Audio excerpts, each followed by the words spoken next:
20 seconds and counting. T-minus 15 seconds. Guidance is internal.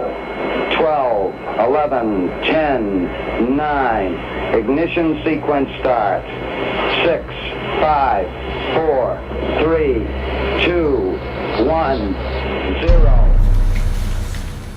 What you're looking at is part of, I haven't really rehearsed this, so I'm just going to go with it, is part of the greatest science fiction story ever told,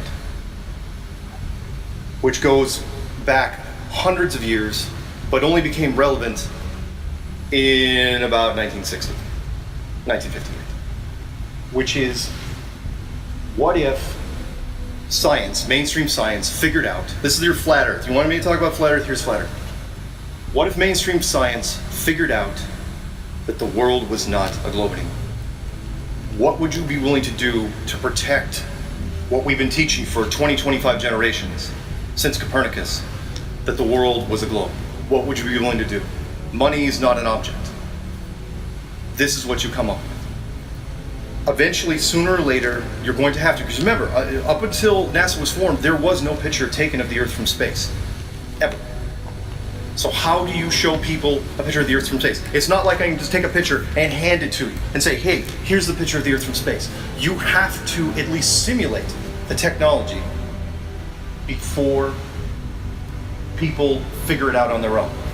So you create a rocket program to take the picture, to even fake the picture, because the picture was never taken, it was just painted in. You have to create a rocket program to at least simulate, give you at least people the idea that they can go up high enough to take that picture. And then you have to protect it at all costs.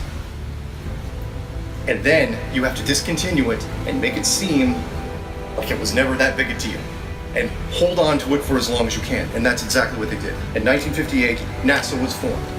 And by the mid-1960s, and we'll go over the other side of that wall, Apollo 8 supposedly, circled the Earth. And then others went to the moon and circled back. And then eventually we landed people on the moon. And then eventually it got boring. And they say, well, the ratings weren't good enough, and people were complaining that we were watching moon footage. They weren't complaining that they were watching moon footage. The quality of the production of the moon footage was so terrible that people didn't want to watch it.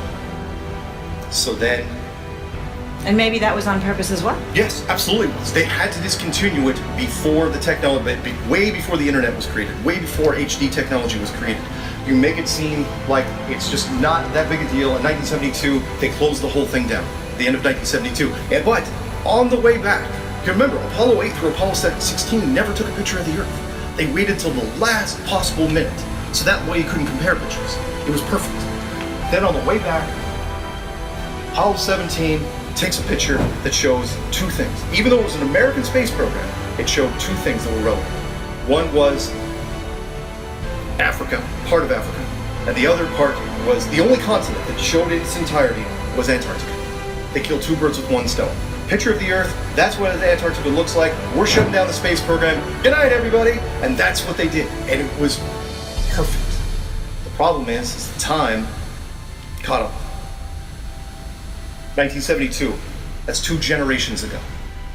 And since then, they've had a space shuttle program, which we were just at, discontinued. There were no pictures of the Earth from space all the way up. They milked that picture literally, because didn't even bother even making composites, from 1972 all the way up to 2004. And then, they didn't even claim to have taken a second blue marble shot until 2015, after we asked for it, after the Flat Earth asked for it. And that's where we are now. We are now in a dated facility, which nobody goes to, with massive technology that we can't replicate anymore. And we're telling people to do your own research, ask questions, look at this and understand that not everything is what it appears to be. And it's true. This rocket does nothing. You couldn't even, supposedly, if you ask the engineers, you're not going to be able to do anything with it anyway.